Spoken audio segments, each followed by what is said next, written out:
बिस्मिल्लाहिर्रहमानिर्रहीम अस्सलाम वालेकुम। Welcome back to my channel grand feast cooking vlog में आज हम बनाने जा रहे हैं हरा मसाला पराठा। ये बहुत ही यमी सी और इजी सी रेसिपी है। सबसे पहले एक खावन दस्ता ले लेना है, उसके अंदर शामिल करेंगे हरी मिर्च। अगर आपकी हरी मिर्च ज़्यादा तीखी है तो आपने उसका कम इस्तेमाल करना है। उसके बाद हरा धनिया का इस्तेमाल करेंगे। हरा धनिया और पुदीना बिल्कुल फ़्रेश होना चाहिए। अगर फ़्रेश होगा तो बहुत ही ज़बरदस्त ये पराठे बनेंगे। इसके बाद हम इसमें शामिल करने वाले हैं लहसुन, और लहसुन के 2 जवे ही मैं इसमें शामिल कर रही हूँ। अदरक का एक आधा इंच का टुकड़ा है वो हम इसमें शामिल कर देंगे, और थोड़े से नमक का भी इस्तेमाल कर सकते हैं। इस स्टेज पर आप अपने टेस्ट के हिसाब से कम या ज़्यादा भी डाल सकते हैं। अब इसको हमने बहुत अच्छे तरीके से पीस लेना है। इसकी अच्छी सी चटनी रेडी कर लेनी है। बहुत ज़्यादा भी इसको नहीं पीसना, बस थोड़ा सा खरा खरा सा ये होना चाहिए। ये प्रोसेस चाहें तो आप जूसर जग में भी कर सकते हैं, लेकिन जूसर जग में ये है कि बिल्कुल चटनी की तरह इसका टेक्सचर आ जाएगा। तो हमें चटनी की तरह इसका टेक्सचर नहीं चाहिए, थोड़ा सा हमें ये चाहिए ताकि उसमें हरा धनिया और पुदीना वगैरह जो है ना हल्के फुल्के से नज़र भी आते रहें। इसलिए हम इसे हावन दस्ता में पीस रहे हैं। बहुत अच्छे तरीके से ये पीस जाता है। इस मिक्सचर को हम रख देंगे एक साइड पे, ये देखिए। और मैं इसके बाद आपको दिखाऊंगी भी कि हमने इसको किस हद तक पीस लिया है। अब इसको साइड पे रख देते हैं, और चम्मच की मदद से मैं आपको दिखा देती हूँ कि इसकी कंसिस्टेंसी कितनी होनी चाहिए। बस इस तरह का ये कुछ पिसा हुआ हमें चाहिए। इसके बाद एक ले लेना है पैन, और पैन में शामिल किया है कुकिंग ऑयल। 2 खाने के चम्मच मैंने इसमें शामिल कर दिया है। और कुकिंग ऑयल शामिल करने के बाद इसके अंदर हम शामिल करेंगे 1 अदद स्मॉल प्याज, जिसे मैंने इस तरीके से स्लाइस में काट दिया था। इसे जस्ट हमने हल्का सा सौते कर लेना है, ना तो बहुत ज़्यादा ब्राउन करना है ना बहुत ज़्यादा पका लेना है। बस हल्का सा सौते हो जाएगा तो उसके बाद 2 इंग्रेडिएंट हैं वो इसके अंदर आपने ज़रूर शामिल करने हैं। उससे एक तो इसका टेस्ट बहुत ही ज़बरदस्त आएगा, एक फ्लेवर इसमें आ जाएगा। सबसे पहले हम इसमें शामिल करेंगे अजवाइन है। ये तकरीबन 1 खाने का चम्मच भरकर मैंने इसमें शामिल कर दी है, और 1 ही खाने का चम्मच भरकर ज़ीरे का भी इस्तेमाल किया है। इसे आपने हाथों के ऊपर मसल कर इसके अंदर शामिल कर देना है, और ये शामिल करने के बाद तकरीबन 1 आधा मिनट तक आपने इसे थोड़ा सा सौते कर लेना है। और उसके बाद हम इसमें शामिल कर देंगे ये ग्रीन पेस्ट जो अभी अभी हमने रेडी किया था।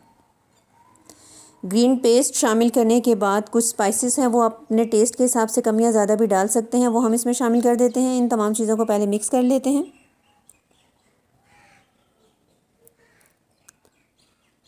ये प्याज आपको नज़र आ रहा है, बस ये प्याज इसी तरीके से होगा। लीजिए अब इसमें हम स्पाइसेस का इस्तेमाल कर देते हैं, जिसमें चिली फ्लेक्स तकरीबन 1 चाय का चम्मच मैंने इसमें शामिल कर दी है। नमक अपने टेस्ट के हिसाब से भी डाल सकते हैं, मैंने 1 चाय का चम्मच डाला है। इसके बाद हल्दी डाली है तकरीबन 1 ही चाय का चम्मच, और गरम मसाला डाला है, धनिया पाउडर डाला है। इन तमाम अज्जा को हमने अच्छे तरीके से मिक्स कर लेना है। जब ये तमाम स्पाइसेस प्याज और इस हरे मसाले के साथ अच्छे तरीके से मिक्स हो जाएंगे तो उसके बाद हम इसमें शामिल करेंगे बॉयल्ड आलू।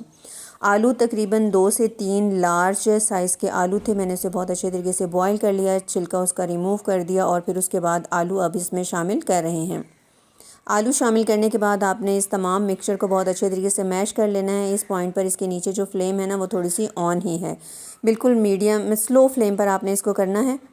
जब आलू इसमें मिक्स हो जाएंगे तो उसके बाद हम इसके नीचे से फ्लेम को जो है ना वो ऑफ़ कर देंगे। ये तमाम मिक्सचर बहुत अच्छे तरीके से रेडी हो चुका था। अब इसके नीचे मैंने फ्लेम को कर दिया है ऑफ, और इस मिक्सचर को एक साइड पे रख देते हैं ताकि ये अच्छे तरीके से ठंडा हो जाए। जब ये मिक्सचर ठंडा हो जाएगा उसके बाद आपने इसका इस्तेमाल करना है। अब मैंने एक पेड़ा ले लिया है, ये नॉर्मल आटा है जिसकी रोटी हम दिन को बनाते हैं और खाते हैं। वो पेड़ा मैंने लिया है, उसे अच्छे तरीके से हम बेल लेते हैं। ये इजी वे में पराठा बनाने का तरीका बता रही हूँ। अब एक ही जो पेड़ा था उसको मैंने बेल लिया है, उसके सेंटर में ये मिक्सचर हम डाल देते हैं, और मिक्सचर डालने के बाद हमने उस पेड़े को इस तरीके से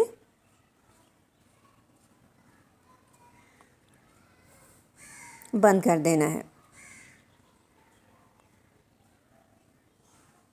अच्छे तरीके से इसे पिंच कीजिएगा। उसके बाद दोबारा से इसे पेड़े की तरह आप बेल लीजिएगा, पेड़ा बना लीजिएगा इस तरीके से। फिर हम इसे रख देंगे, और इसके बाद जो खुश्क आटा होता है ना वो हम इसके ऊपर थोड़ा सा स्प्रिंकल करेंगे, और आहिस्ता आहिस्ता नरम नरम हाथों के साथ हमने इसको बेल लेना है।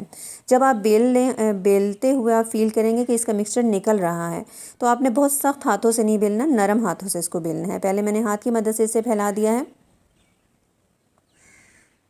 अब बेलन की मदद से इसे अच्छे तरीके से बेल लेते हैं। बस इसकी मोटाई हमें इतनी ही चाहिए, बहुत ज़्यादा मोटा हमने इसको नहीं करना। एक तवा मैंने ले लिया था, उसे गर्म कर लिया था और उसके ऊपर ये पराठा डाल देते हैं। पराठे का एक साइड से ये पक जाता है तो फिर हम इसको फ्लिप कर देंगे और फिर इसके ऊपर घी लगा लेंगे। आप चाहें तो देसी घी का भी इस्तेमाल कर सकते हैं। मैं नॉर्मल वनस्पति घी का इस्तेमाल कर रही हूँ। एक साइड से ये थोड़ा सा कुक हो गया था, अब इसके ऊपर थोड़ा सा घी डाल देते हैं और घी डालने के बाद हम इसको दोबारा से फ्लिप कर देंगे। इसी तरीके से फ्लिप करते हुए आपने इसे पका लेना है। बहुत ही यमी सा ये पराठा बनता है। चाहें तो आप बनाकर ख़ुद खा सकते हैं, चाहें तो अपने बच्चों के लंच बॉक्स में भी दे सकते हैं। बच्चों को तो बहुत ही पसंद आएगा। और स्पाइसेस जो है ना, बच्चों के टेस्ट के हिसाब से कम या ज़्यादा भी रख सकते हैं आप।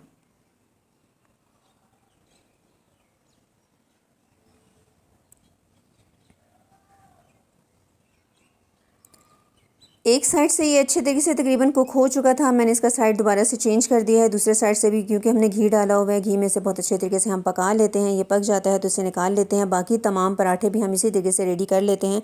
बहुत ही यमी सा ये हरे मसाले का पराठा रेडी हो चुका है। अब हम इससे बाहर निकाल लेते हैं। बाकी तमाम पराठे रेडी हो जाते हैं तो फिर मैं इसका फ़ाइनल लुक आपसे शेयर करूँगी।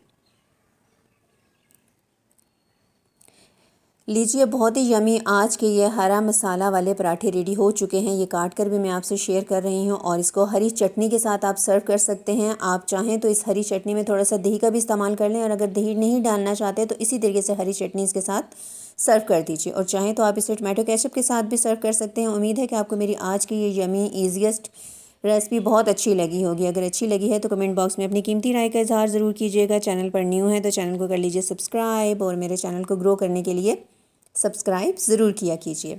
अपनी कीमती दुआओं में मुझे और मेरी फैमिली को भी याद रखिएगा। अपना ख्याल रखिएगा। अल्लाह हाफ़िज़।